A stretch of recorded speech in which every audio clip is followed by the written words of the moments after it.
3 nurses quit in 3 weeks. That should have been her first clue to stay away. Instead, she walked right into that mansion and changed everything without even meaning to. If you're into stories that hit different, go ahead and subscribe because we're diving deep into this one. Hit that like button too. Trust me, you'll want to remember where you heard this first. The mansion door slammed behind Viviana, and she clutched her nursing bag tighter. 3 nurses before her had quit within days. The agency lady had warned her, Ryan Bayan was impossible. Rude, cold, refused treatment. But Viviana needed this job desperately. Her mama's dialysis treatments weren't going to pay for themselves. "You're late," a voice said from the shadows. Viviana jumped. A man sat in a wheelchair by the window, his back to her. Even from behind, she could tell he was young, maybe 30. His shoulders were broad under a black shirt.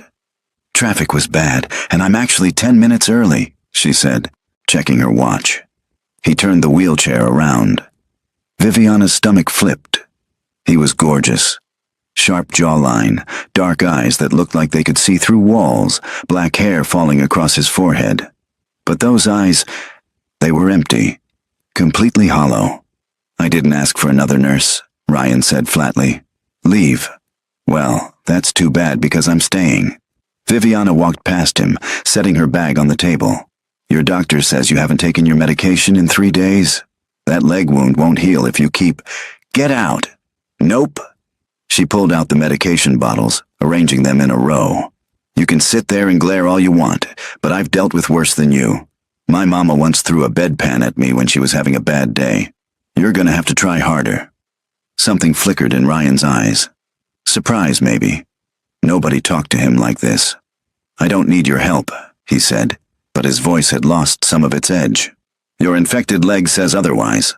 Viviana knelt beside the wheelchair, gently rolling up his pant leg.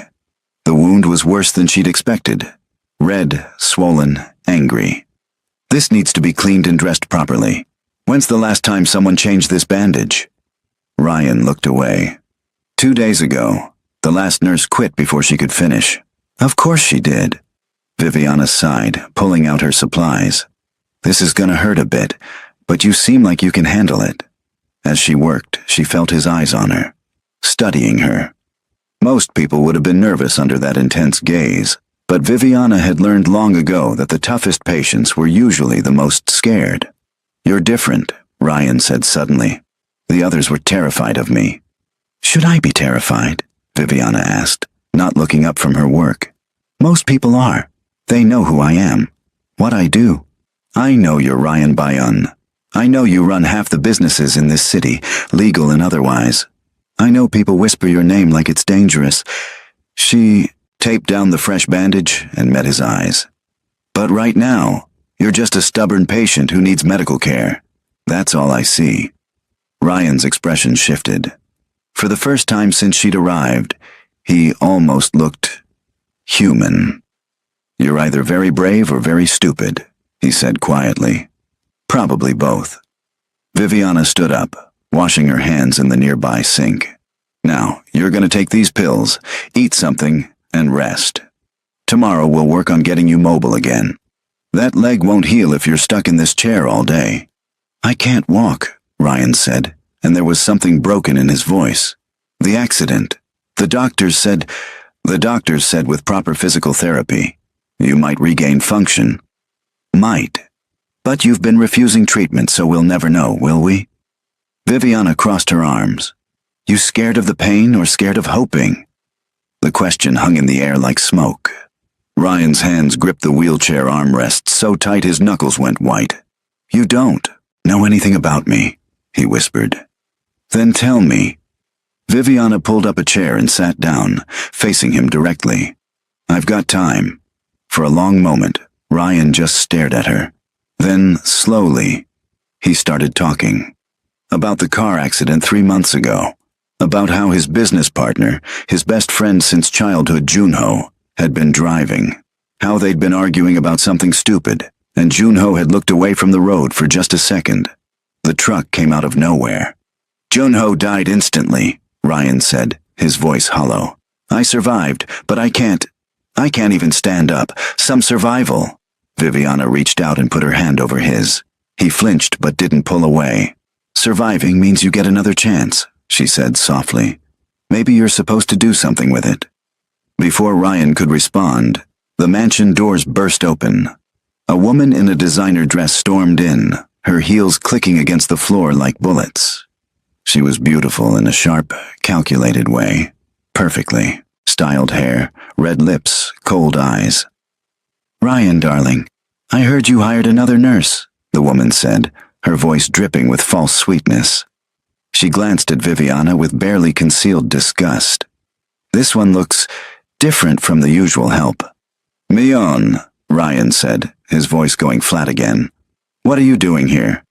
"Checking on my fiancé, of course." Mion walked over and placed a possessive hand on Ryan's shoulder.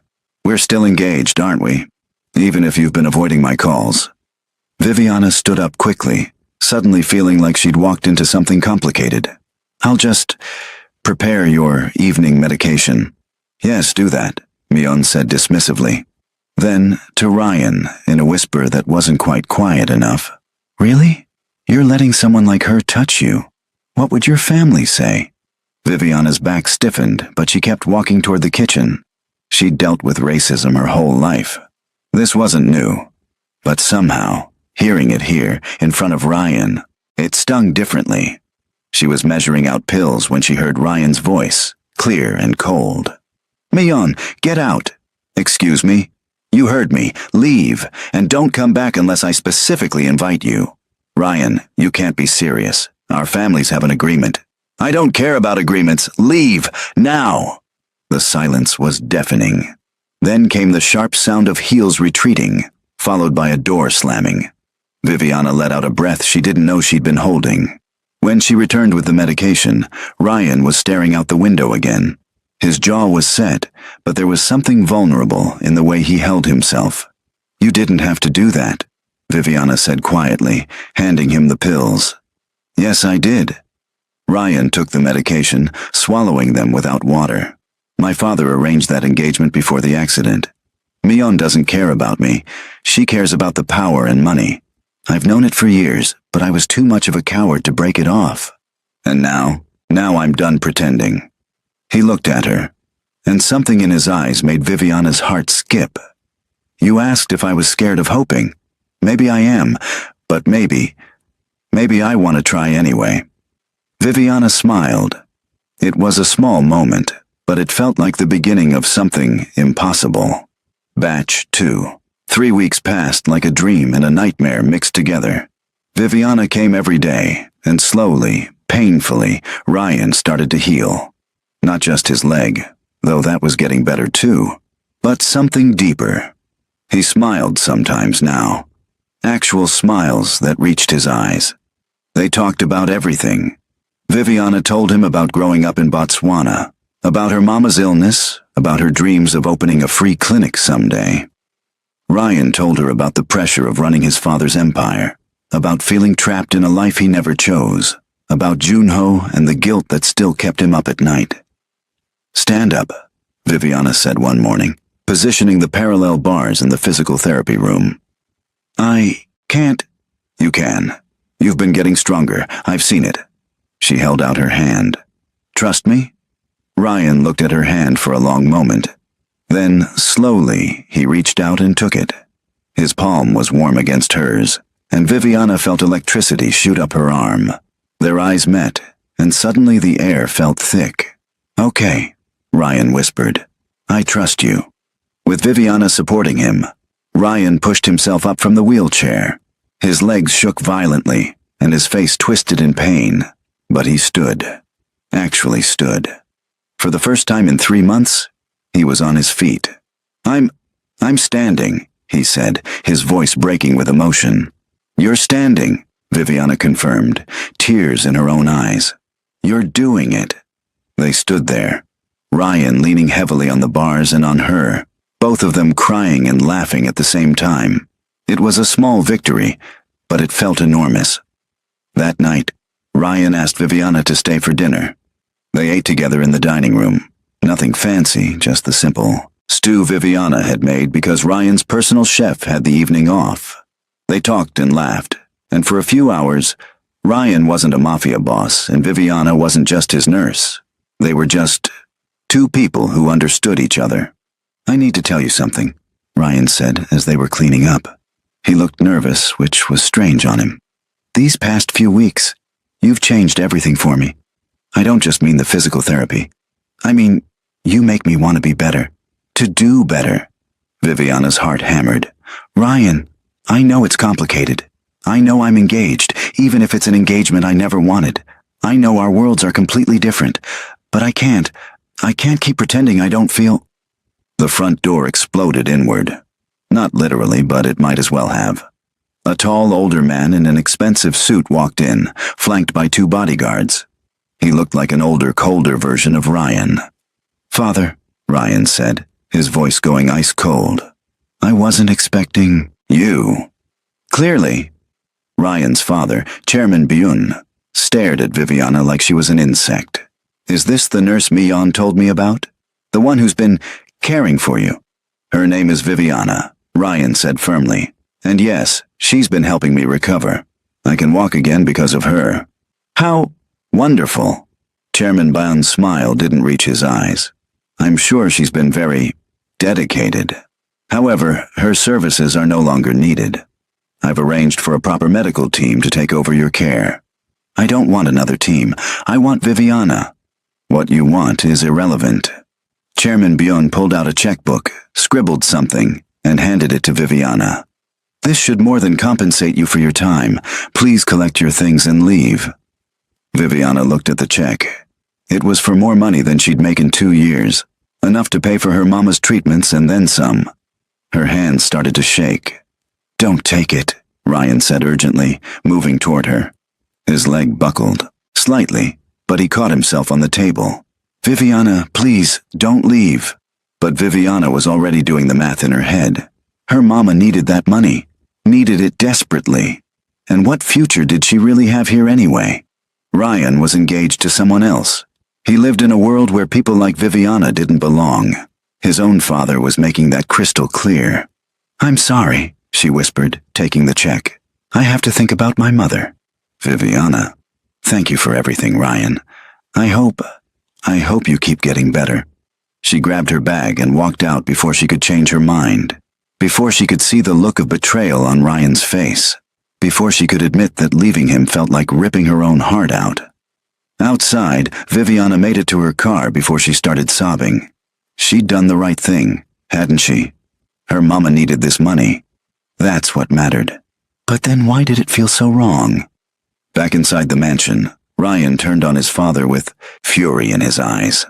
"How dare you?" he said quietly, dangerously. "How dare you come into my home and— your home? This is my house. Everything you have is mine." Chairman Byun's voice was cold. "You're my son, and you will marry Mion as arranged. This distraction was getting out of hand. Mion was worried, and rightfully so. Mion put you up to this.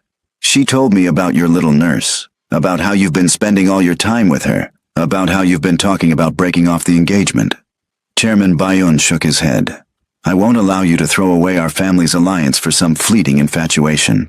"It's not infatuation," Ryan said, his voice breaking. "I love her." The words hung in the air. It was the first time Ryan had admitted it out loud, even to himself. And now it was too late. Chairman Byun's expression didn't change. "Then you'll learn to unlove her. The wedding is in 3 months. I suggest you prepare yourself."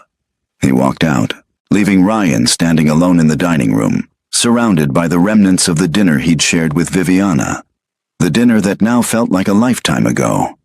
Ryan looked down at the parallel bars where he'd stood for the first time, where Viviana had held his hand and believed in him when no one else did. "I'll find a way," he whispered to the empty room. "I'll find a way back to you." Batch 3. 2 months passed. Viviana threw herself into work, taking on double shifts at the hospital to avoid thinking about Ryan. She'd used Chairman Byun's money to pay for her mama's treatments, and her mama was doing better. That should have been enough. It should have made everything worth it. But every night, Viviana dreamed about dark eyes and a smile that had slowly learned to be real. "You look terrible, baby girl." her mama said one evening as Viviana brought her dinner. You working too hard? I'm fine, Mama. Don't lie to your mama. I birthed you. I know when something's eating at you. She patted the bed beside her. Come on, tell me. So Viviana did. She told her everything. About Ryan, about the job, about how she'd left because of the money, but also because she'd been scared. Scared of falling for someone so completely wrong for her. Scared of wanting something she could never have. That man love you?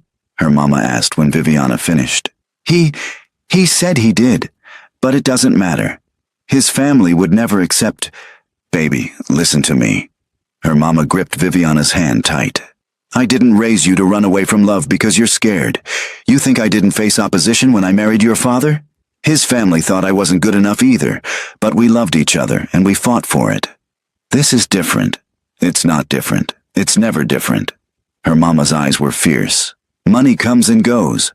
I'm grateful for what you did, but I don't want you sacrificing your happiness for my medical bills. You hear me? Viviana nodded, tears streaming down her face. So what you gonna do about it? Her mama asked. Before Viviana could answer, her phone rang. Unknown number. She almost didn't pick up, but something made her answer. Viviana. The voice was female, shaking. This is Sora, Mr. Bioun's housekeeper. You need to come quickly. It's Ryan. He's in the hospital. There's been an incident. Viviana's blood turned to ice. What kind of incident?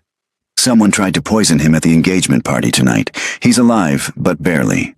The doctors say the next few hours are critical. Sora's voice dropped to a whisper. He keeps asking for you. Please, he needs you. Viviana was already grabbing her keys. Which hospital? 20 minutes later, she burst into Seoul Medical Center's ICU. She'd broken every traffic law getting here, but she didn't care. The receptionist tried to stop her, but Viviana pushed past, following the signs to the private wing. Sora met her outside Ryan's room. The older woman's eyes were red from crying. They won't let anyone in except family, Sora said. But I thought, maybe if you're his nurse, they might. I'll handle it. Viviana marched up to the guard at the door. I'm Viviana, Mr. Bioun's primary care nurse. Let me in. Only family. He's asking for me, and I'm the only person here who knows his complete medical history since the accident. You really want to explain to Chairman Bioun why you stopped me from potentially saving his son's life? The guard hesitated, then stepped aside. Viviana pushed through the door. Ryan lay in the hospital bed, pale as death. Machines beeped around him, monitoring his vitals. An IV drip fed into his arm, but his eyes were open, and when he saw Viviana, they filled with something like relief. You came, he whispered, his voice weak. Of course I came, you idiot. Viviana rushed to his bedside, checking his charts. Her nurse brain kicked in automatically.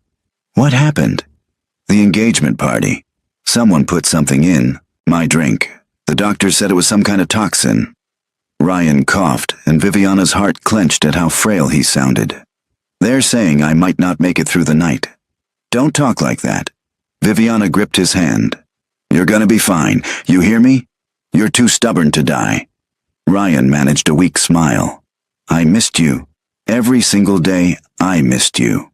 I missed you too, Viviana admitted, tears falling freely now. I'm so sorry I left. I was scared and stupid, and... Viviana, listen. Ryan squeezed her hand with what little strength he had. If I don't make it, you're making it. If I don't, he continued firmly, I need you to know something. Mion, she's the one who did this. I'm almost certain. Viviana's eyes widened. What? Why would... I broke off the engagement 2 weeks ago. Told my father I wouldn't marry her no matter what. Mion was furious. She said I'd regret it. I didn't think she meant... He coughed again, harder this time. She's been working with my uncle, Chairman Bioun's brother. He wants control of the family business. If I die without an heir, he's next in line. We need to tell someone. Who? My father. He'll never believe it without proof. And Mion's smart. She would have covered her tracks. Ryan's eyes started to close. Just stay with me? I don't want to be alone. I'm not going anywhere, Viviana promised, pressing her forehead to his hand. You're gonna get through this, and then we're gonna figure everything out. Together. But even as she said it, the machines started beeping faster. Ryan's vitals were crashing. Nurse, Viviana screamed. I need help in here. Doctors and nurses flooded in. They pushed Viviana aside as they worked on Ryan, shouting medical terms, injecting medications. Viviana stood frozen, watching the man she loved fight for his life. And then, through the chaos, she saw her. Millon, standing in the hallway outside the glass window, watching. And she was smiling. Something snapped inside Viviana. She marched out of the room and grabbed Millon by the arm. What did you give him? Viviana demanded. What poison? I don't know what you're talking about. Millon's smile didn't waver. Poor Ryan, so tragic, and right before our wedding too. You called off the wedding, he told me. Did he? Well, that's his word against mine. And who do you think the family will believe? His elegant, well-connected fiancée?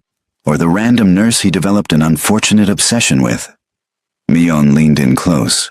You should leave while you still can. This world isn't meant for people like you. You're right, Viviana said quietly. It's not. Because I actually have a heart.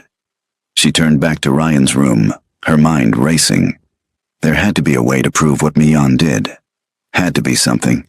And then she remembered. Sora had said someone tried to poison Ryan at the engagement party, which meant there were probably security cameras. Probably footage. Viviana pulled out her phone and called Sora. The engagement party. Where was it held? At the Bioun family estate. Why? Do they have security cameras? Yes, but only Chairman Bioun has access to the footage. Viviana's mind worked rapidly. Can you get me into the estate tonight? That's impossible. There are guards everywhere, and, Sora, if we don't find proof of what Millon did, Ryan might die, and even if he survives, she'll find another way to hurt him. Please. There was a long pause. Then, there's a service entrance. I can let you in through there, but you'll have to be quick. Batch 4. The Bioun family estate was enormous, sprawling across acres of perfectly manicured land. Viviana felt completely out of place as she snuck through the service entrance Sora had left open for her. The security office is in the east wing, Sora had told her over the phone. But Chairman Bioun is in his study on the second floor. If he catches you, he won't, Viviana had said, with more confidence than she felt.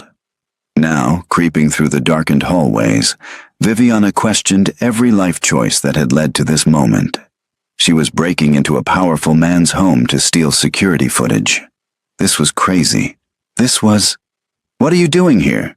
Viviana spun around. A young man stood behind her, maybe 25, with sharp features and suspicious eyes. He looked familiar. Something about the way he held himself reminded her of Ryan. I'm Ryan's nurse, Viviana said carefully. I'm looking for something that might help him. The young man's expression shifted. You're Viviana. Ryan talked about you a lot. Who are you? Du Kayum, Ryan's younger brother. He stepped closer, studying her. You're the reason he finally stood up to father. The reason he broke off the engagement with that snake Millon. You don't like her either? Hate her, Du Kayum said bluntly.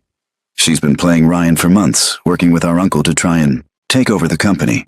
I've been gathering evidence, but... He hesitated. Why are you here? Really? Viviana made a split-second decision to trust him. Millon poisoned Ryan tonight. He's barely hanging on.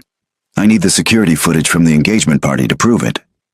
Du Kayum's eyes hardened. Follow me. He led her through a maze of hallways to the security office.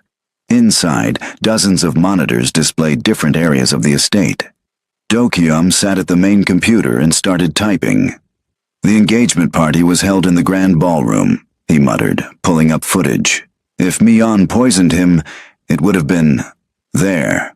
The screen showed the party in full swing.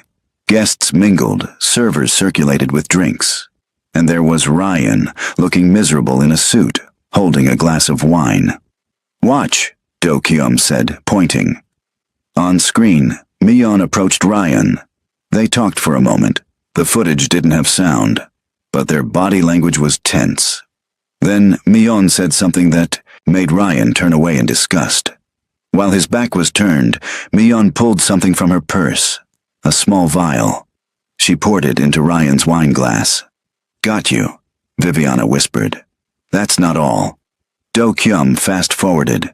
The footage now showed Mion in a corner, talking on her phone. Then a man entered the frame. Older, distinguished-looking, with cold eyes.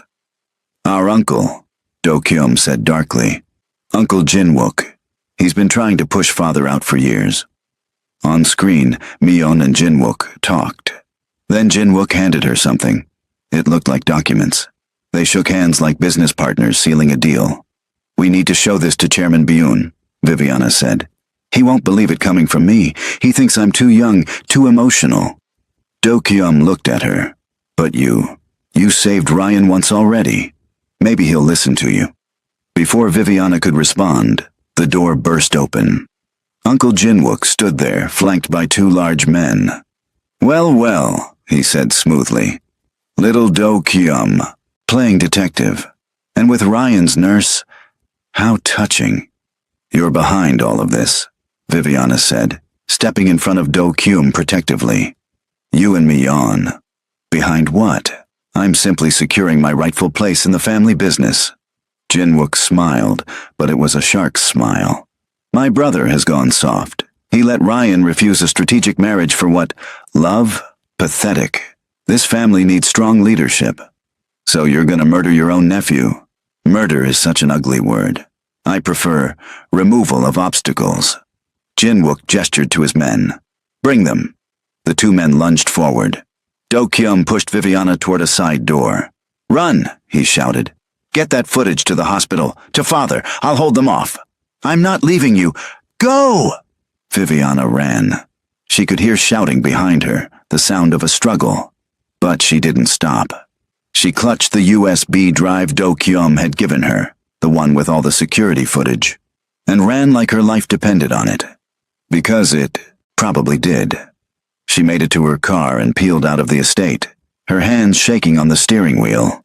Behind her, she could see lights turning on in the mansion. They'd be coming after her. Viviana called Sora as she drove. "I've got the footage. I'm heading to the hospital. But Do Kyum? They got Do Kyum.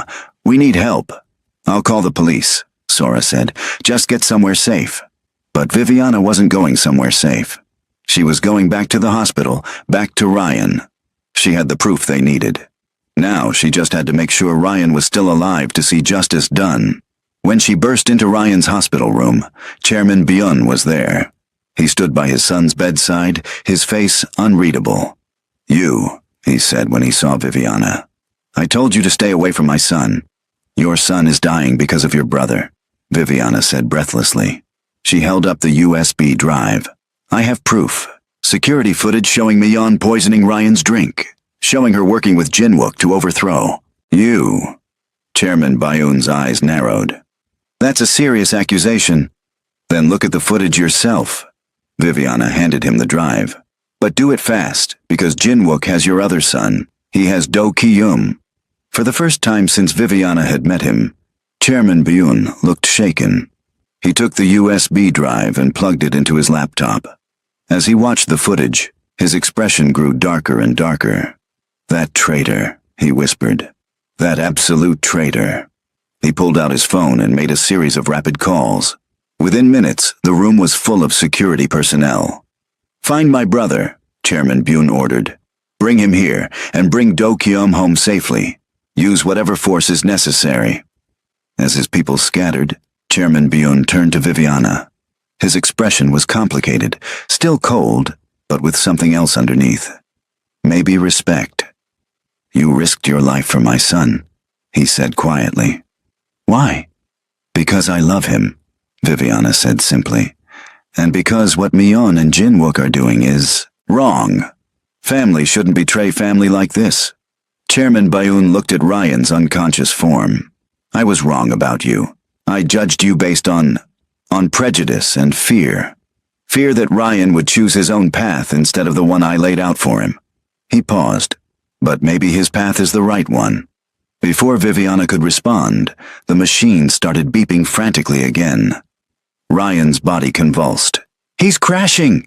a nurse shouted. The medical team swarmed in. Viviana watched helplessly as they worked, shocking Ryan's heart, injecting medications. The minutes felt like hours. And then finally, the beeping stabilized. Ryan's breathing evened out. The doctor turned to them, wiping sweat from his forehead. "He's stable," the doctor said. "The antidote is working. He should wake up in the next few hours." Viviana nearly collapsed with relief. Chairman Byun caught her arm, steadying her. "Thank you," he said quietly. "For everything." Batch 5. Ryan woke up 3 days later. Viviana was asleep in the chair beside his bed when she felt someone touch her hand. She jerked awake to find dark eyes watching her. "Hey," Ryan whispered, his voice rough. "Hey yourself." Viviana's eyes filled with tears. "You scared me half to death." "Sorry about that." Ryan tried to smile. "Did I miss anything important?" "Oh, just your uncle getting arrested for conspiracy and attempted murder. Your ex-fiancée fleeing the country before the police could catch her. Your brother becoming a hero. Your father having a complete change of heart about us. The usual." Ryan's eyebrows rose. "Us?" Viviana blushed. "I mean, if there's still an us. I left you. I took that money and—" "You did what you had to do for your mother. I understand." Ryan squeezed her hand. "Is she okay?" "She's doing better. The treatments are working." Viviana smiled through her tears. "She wants to meet you, actually. Says she needs to make sure you're good enough for her daughter." "I'm not sure I am," Ryan said softly. "But I want to try, if you'll let me." "Ryan," Viviana leaned forward. "I love you. I've loved you probably since the day you told me on to leave because she was rude to me, maybe even before that, and I'm tired of being scared." "I love you too," Ryan said. "I think I've loved you since you first told me I was just a stubborn patient. You saw me, really saw me, when everyone else just saw the family name or the money or the reputation." They were leaning closer now, and Viviana could feel her heart pounding. This was it. This was the moment. But before their lips could meet, the door burst open. Do Kyum stumbled in, his arm in a sling but grinning widely. Sorry, am I interrupting?" He didn't look sorry at all. "Just wanted to check on my favorite brother and the woman who saved both our lives." "Your timing is terrible," Ryan said, but he was smiling. "Are you okay?" "Couple of bruises, nothing serious. Uncle Jinwook's guys weren't as tough." As they looked, Do Kyum plopped into another chair. "Father's outside, by the way. He wants to talk to both of you." Chairman Bayun entered, looking older somehow. Tired. He nodded at Viviana, then focused on Ryan. "Son," he said carefully, "I owe you an apology. Several apologies, actually." "Father, let me finish." Chairman Bayun held up a hand. "I tried to control your life because I thought I knew what was best. I arranged your engagement because I thought power and alliances mattered more than happiness. I pushed Viviana away because I was prejudiced and foolish." He paused. "I was wrong about everything." Ryan stared at his father, clearly shocked. "I've made many mistakes," Chairman Bayun continued, "but I won't make another one. If you love Viviana, if she makes you happy, then you have my blessing. Both of you." Viviana felt tears streaming down her face again. She hadn't realized how much she'd needed to hear that. "Thank you," Ryan said quietly. "That means everything." Chairman Byun nodded stiffly, still not comfortable with emotions, then left. Do Kyum followed, winking at them on his way out. Alone again, Ryan and Viviana looked at each other. "So," Ryan said, "where were we?" Viviana laughed. "I think you were about to kiss me before we got interrupted." "Right." Ryan pulled her closer, his hand cupping her face gently. "Let's try this again." This time, no one interrupted. Their lips met softly, tentatively, like they were both afraid the moment would shatter. But it didn't. It was real and perfect, and worth every bit of pain they'd gone through to get here. When they finally pulled apart, both were smiling. "I could get used to this," Viviana whispered. "Good," Ryan said. Because I'm not letting you go again. The next few months were a whirlwind. Ryan continued his physical therapy, and with Viviana's help, he was walking without assistance within weeks. Chairman Bayonne officially stepped down and named Ryan as his successor, much to everyone's surprise. Do Kyum took on a bigger role in the company, proving himself more capable than anyone had given him credit for.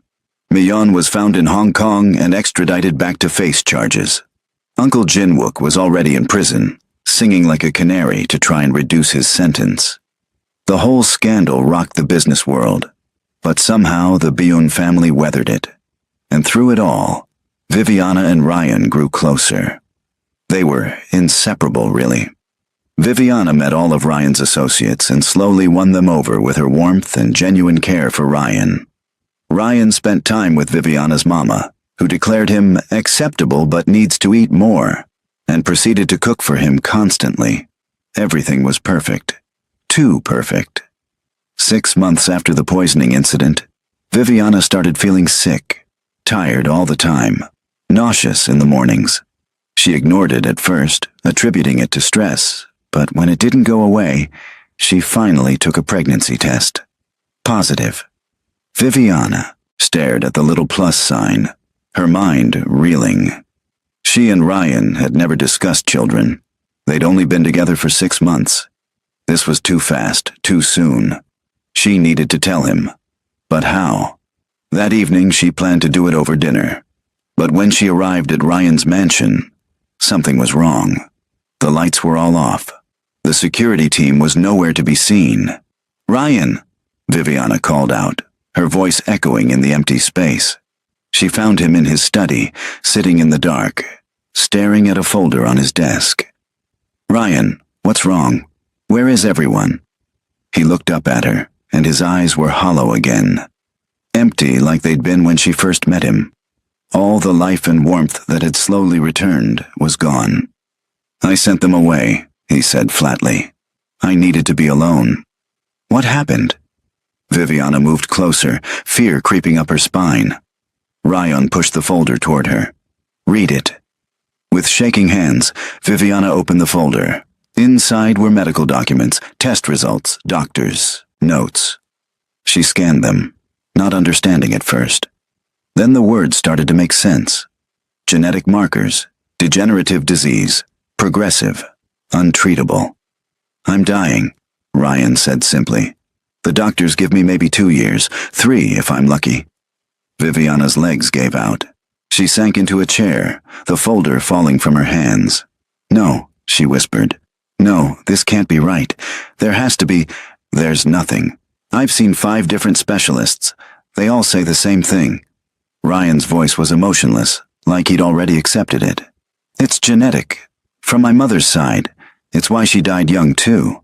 Why didn't you tell me sooner? I found out this morning. I've spent all day trying to process it." He finally looked at her, and the pain in his eyes was unbearable. "Viviana, you need to leave. You need to walk away from this. From me." "What?" "No, I'm not leaving you." "Yes, you are." Ryan stood up, his voice getting harder. "I won't let you waste your life watching me deteriorate. You deserve someone healthy, someone with a future." "You are my future," Viviana said desperately. "Ryan, please." "Get out." The words hit like a slap. Viviana stood up, tears streaming down her face. "I love you," she said. "Whatever happens, I love you." "That's not enough," Ryan said coldly. "It's never been enough. Leave, Viviana. Don't come back." Viviana wanted to argue, wanted to fight, but she could see it was useless. Ryan had already shut down completely. He'd built his walls back up, and she couldn't break through. So she left. Again. But this time, she took a secret with her.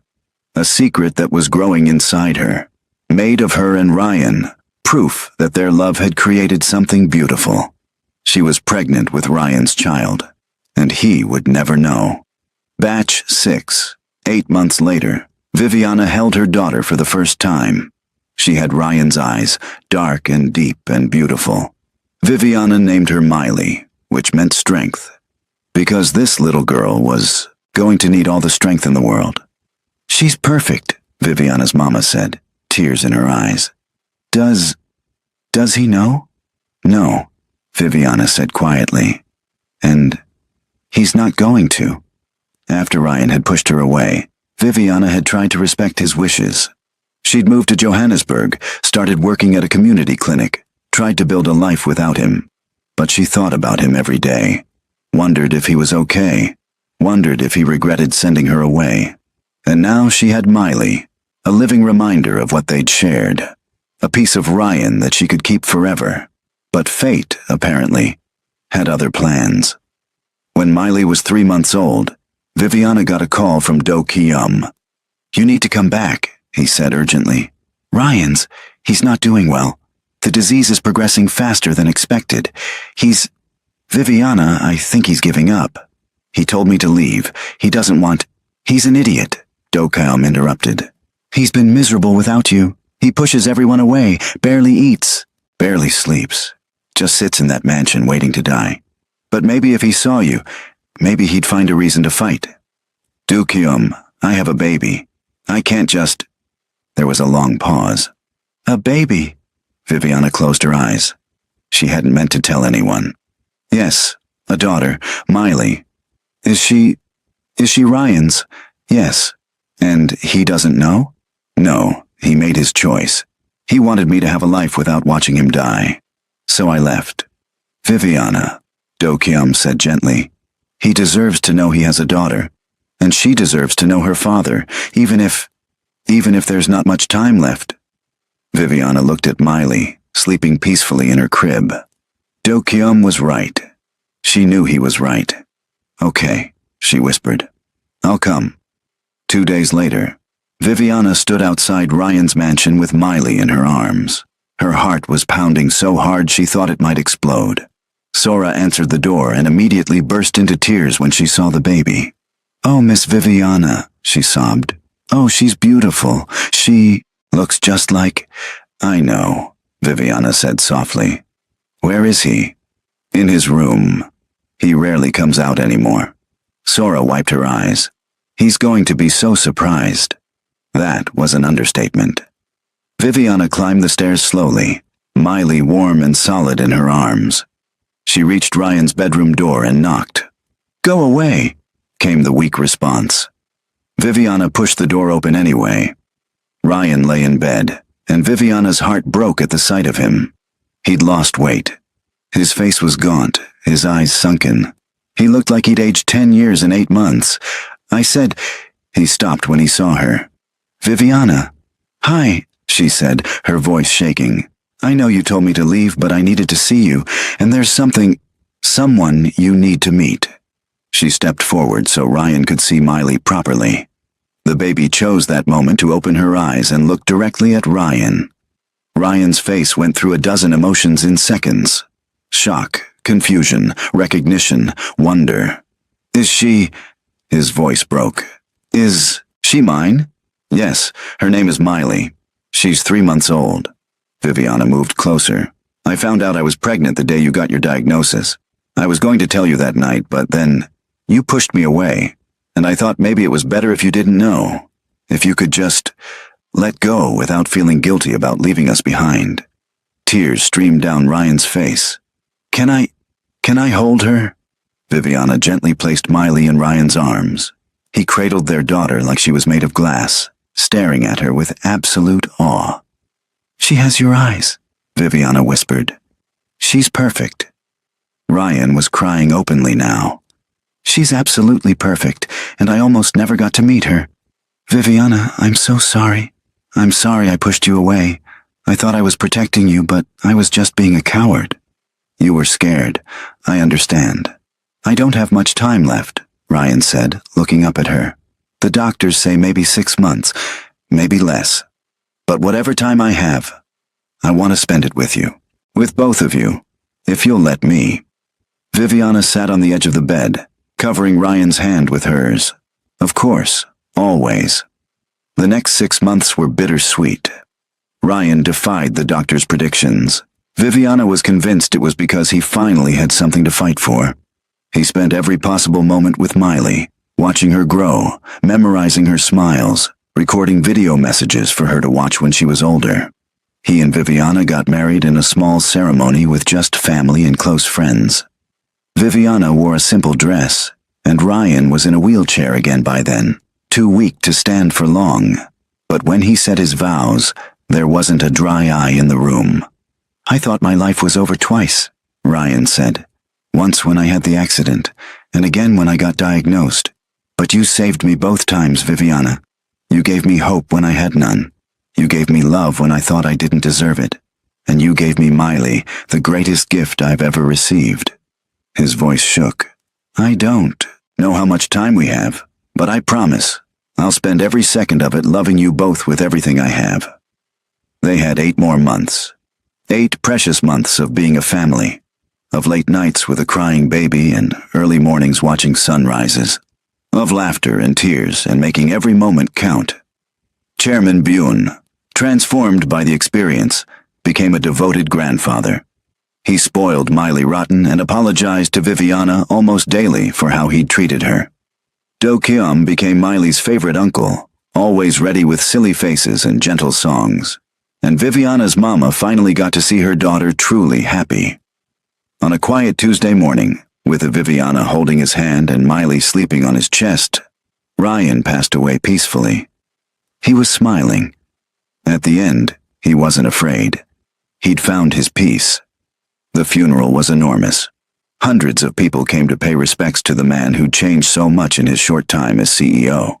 He'd redirected company resources toward charitable causes, established free medical clinics in underserved communities, and treated his employees with unprecedented fairness and respect.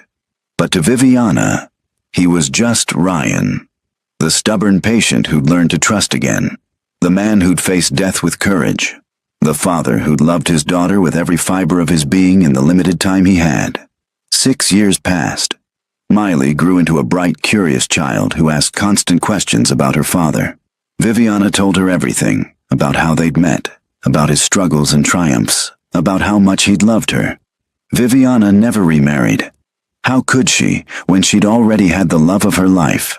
She ran the free clinic Ryan had helped her establish, serving the community and keeping his legacy alive. Every patient she helped, she did it in his memory. Chairman Bune remained close, a constant presence in Miley's life. He'd changed completely. The cold, calculating businessman had become a warm, loving grandfather. He told Miley stories about her father, teaching her about both her Korean and African heritage with equal pride. On the anniversary of Ryan's death, Viviana took Miley to visit his grave. The little girl placed flowers on the headstone, then looked up at her mother with those dark eyes, so like her father's. "Mama," Miley said, "do you think Daddy knows how much we love him?" Viviana knelt beside her daughter, pulling her close. "I know he does, baby.